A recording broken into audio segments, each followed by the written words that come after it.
Hello friends, this is Kumar and I welcome all of you to my YouTube channel.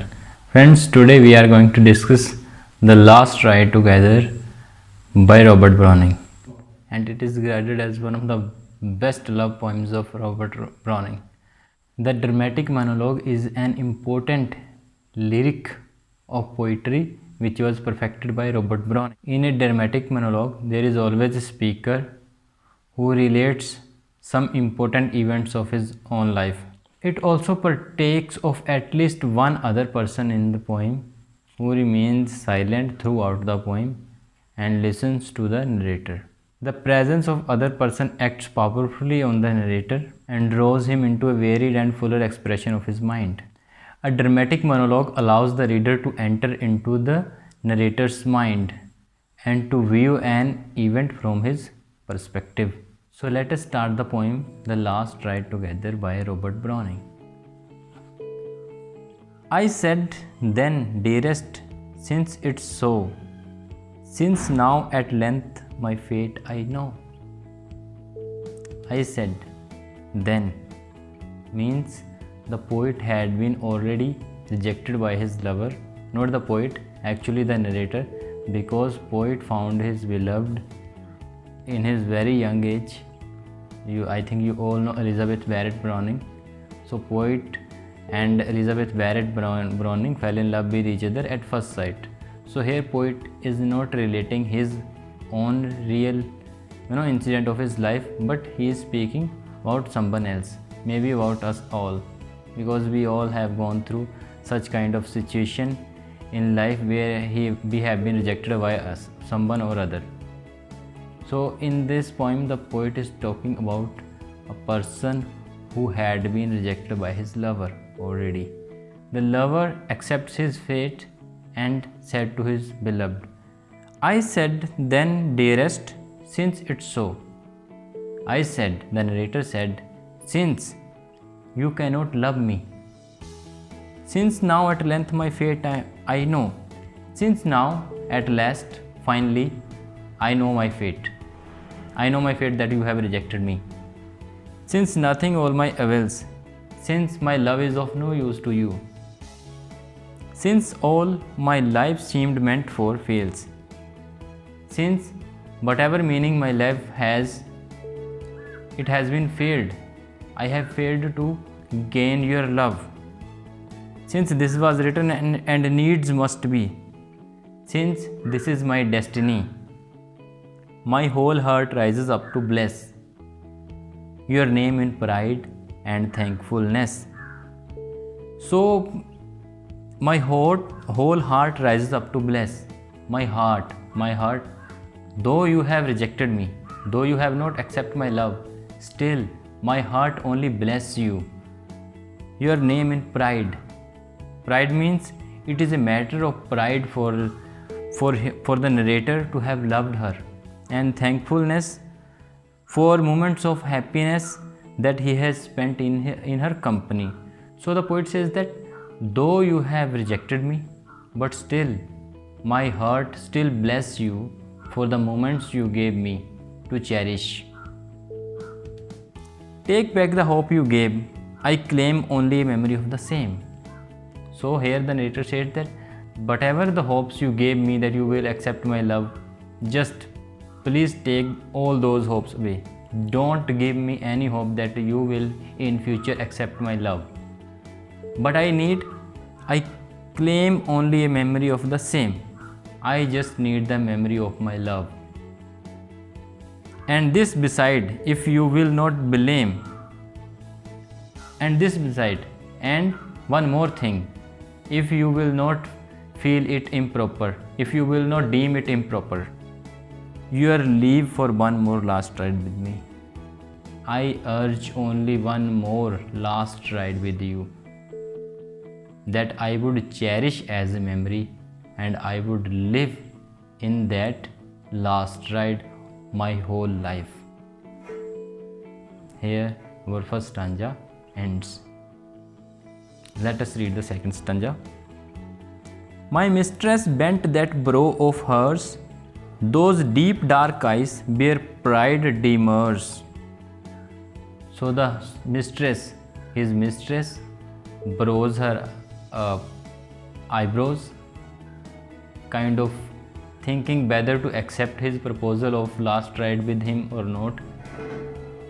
Those deep dark eyes bear pride demurs, and her dark eyes where there was a pity and pride also. Pride was obstructing her to accept his proposal of last ride with him. So what happened?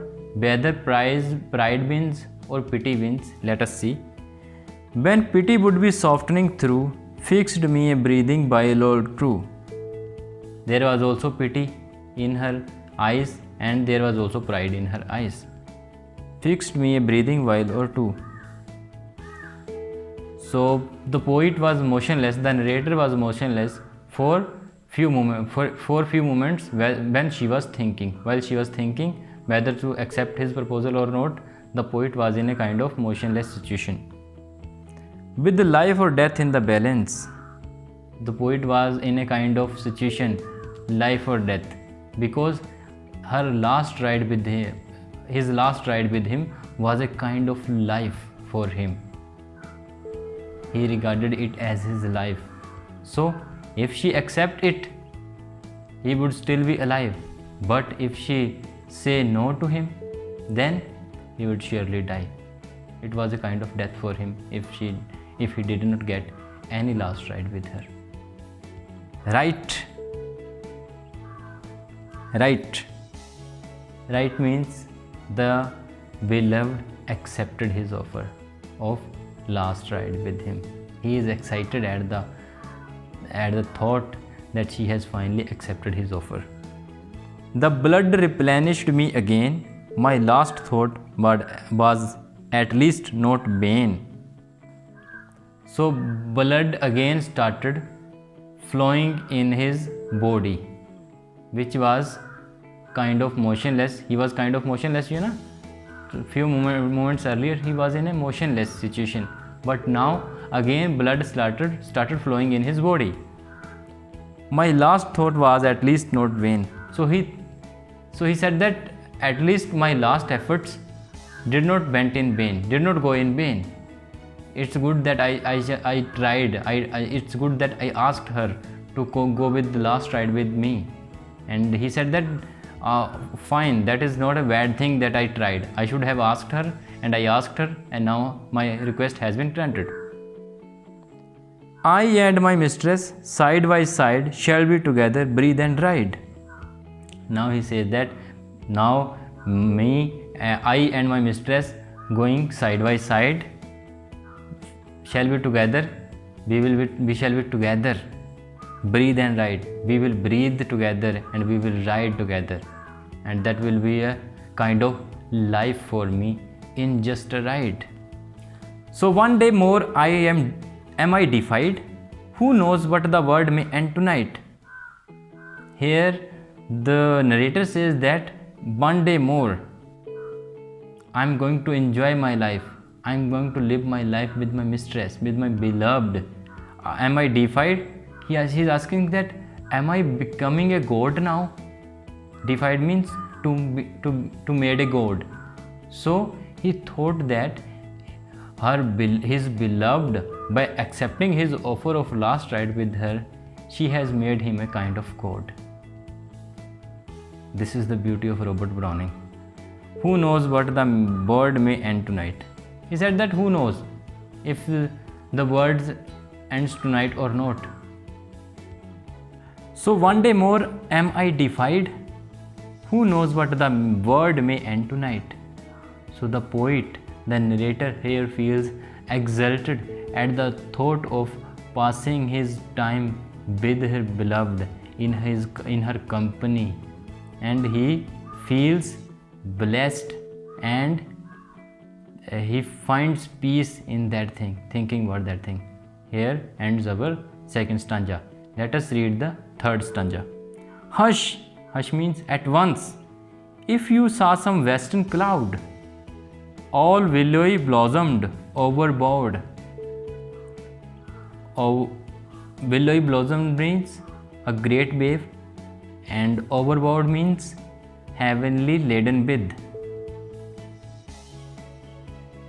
By many benedictions, sun's blessings, and moons and evening stars at once. So the lover informs her beloved that if she witnesses the western cloud laden with blessings, or the sun, the moon together in a single moment, it is because heaven has descended upon them. And so you, looking and loving best, conscious grew, your passion drew. Cloud, sunset, moonrise, starshine too, down on you, near and yet more near.